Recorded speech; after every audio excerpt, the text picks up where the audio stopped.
श्रीमद् भागवत के पंचम, ये बात इसलिए हम कह रहे हैं कि आपको ध्यान में होना चाहिए। भागवत के पंचम स्कंध में नारद जी ने एक बात कही है, वैष्णवों को गांठ बांध कर रख लेने जैसी बात है। नारद जी ने कहा, यथैहि कामुस्मिक काम लंपटः सुतेषु दारेषु धनेषु चिंतयन् संकेत विद्वान कुकले वरात्ययाद यस्तस्य यत्नः श्रम एव केवलम। बहुत प्यारा श्लोक है। हमसे कोई पूछे कि आपको पंचम स्कंद में सबसे प्रिय श्लोक कौन सा है, तो हम यही बताएंगे।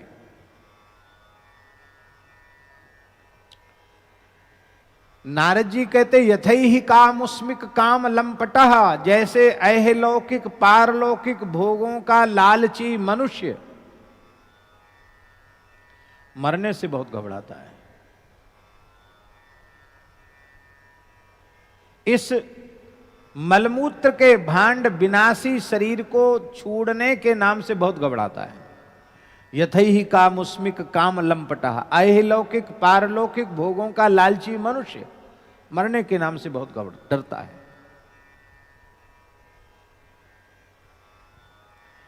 ऐसा ही मृत्यु से भय भजन करने वाले, सत्संग करने वाले, सेवा करने वाले को हो जाए तो नारद जी कहते हैं, यस्तस्य यत्न श्रम एव केवलम, फिर उसने अब तक जो भजन साधन किया है वह कोरा परिश्रम है, उसको कुछ हाथ नहीं लगा। संसारी मनुष्य मरने के नाम से डरता क्यों है? बोले, सुतेषु दारेषु धनेषु चिंतयन्, इनकी चिंता उसको होती है। मैं मर जाऊंगा, मेरे बच्चों का क्या होगा, बच्चे होंगे तो पोतों का क्या होगा।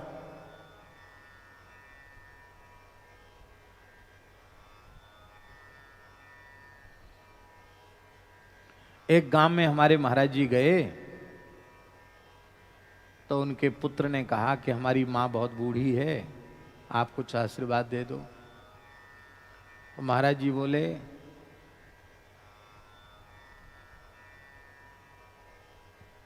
क्या चाहिए? महाराज जी ने बड़ी सरलता से पूछा, क्या चाहिए? बोले, वाह वाह, और तो सब कछु ठीक है, पोती के हाथ पीरे कर जाऊं। क्या कहा? बस यही आशीर्वाद दे दाओ कि पोती के हाथ पीरे कर जाऊं। लो, महाराज जी बोले, गिरिराज जी सब मंगल करेंगे, कोई बात नहीं। बस यही कहा, महाराज जी कुछ नहीं बोले।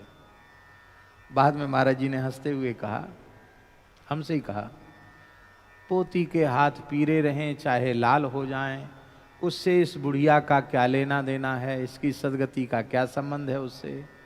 पर ऐसा ही है, मृत्यु का समय निकट आ गया, अभी भी यही चिंता में जी रही है कि बस मैं मर तो मर जाऊं, भले ही एक ही चिंता है, पोती ब्याह के योग्य हो गई, इसके हाथ पीरे नहीं हुए।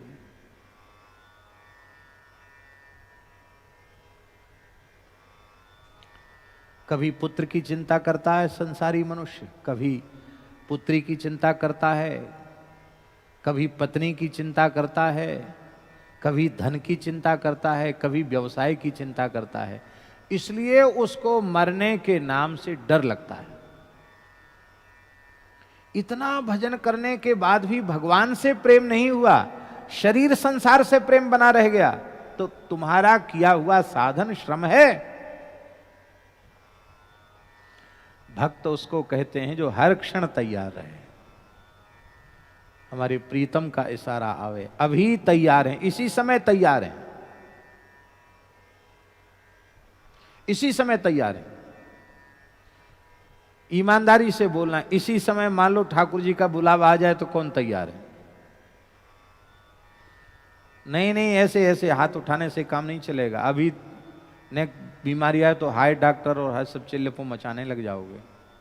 बेटा बुला दो, बेटी बुला दो, यूं कर दो, त्यों कर दो, सब करने लग जाएंगे।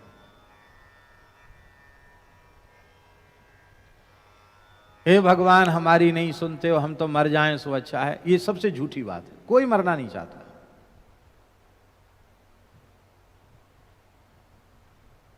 कोई मरना नहीं।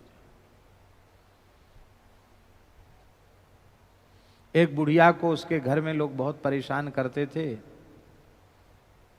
बहुएं कहती थी कि भैंस के लिए घास हरा लेके आओ तब 2 रोटी मिलेंगी, नहीं तो नहीं मिलेंगी।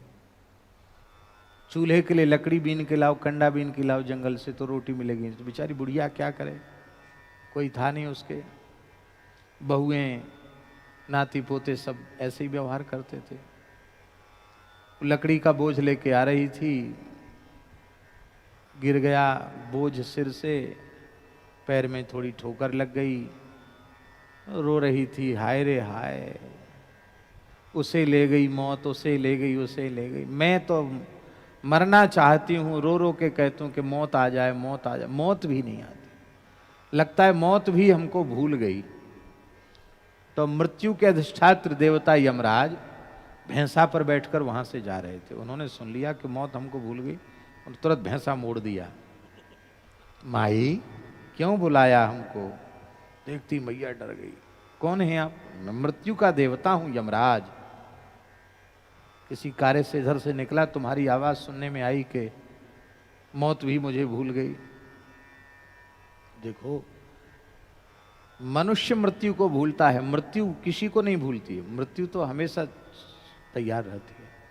तो अब मैं आ गया हूं, बोलो किस लिए बुलाया? वो बुढ़िया बोली, कोई व्यक्ति दिखाई नहीं पड़ रहा है, और ये लकड़ी का बोझा मैं अपने आप सिर पे रख नहीं सकती हूं, इसलिए आपको बुलाया कि उठाकर हमारे सिर पे रख दो, मैं घर पहुंच जाऊं। मौत होती तो यमराज ले, बिना मौत के थोड़ी यमराज ले जाते हैं। चले गए बेचारे यमराज, सिर पे लकड़ी का बोझ धर के चले गए। कोई मरना नहीं चाहता।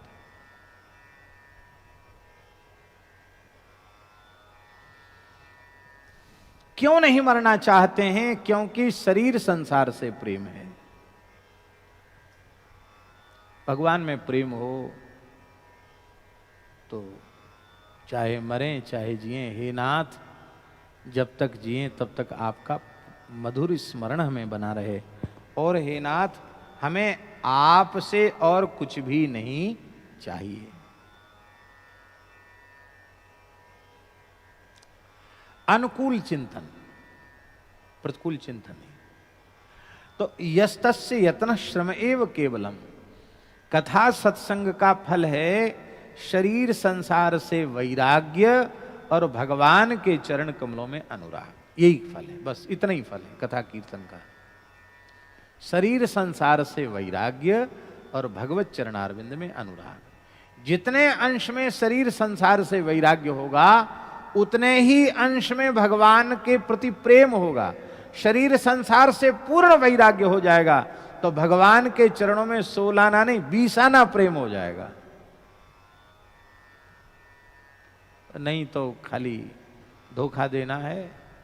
हमको लोग भगवान का प्रेमी भगत माने, दंडोत प्रणाम करें, भेंट दक्षिणा दें, कपड़ा लत्ता दें, जय जयकार करें, बस इतनी तो हो जाएगी सिद्धि, और इससे कुछ मिलने वाला नहीं है। तो ये जो मिल रहा है इससे क्या लेना देना?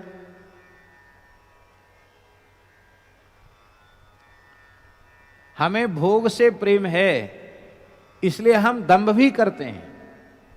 भगवान से प्रेम नहीं है, भोग से प्रेम।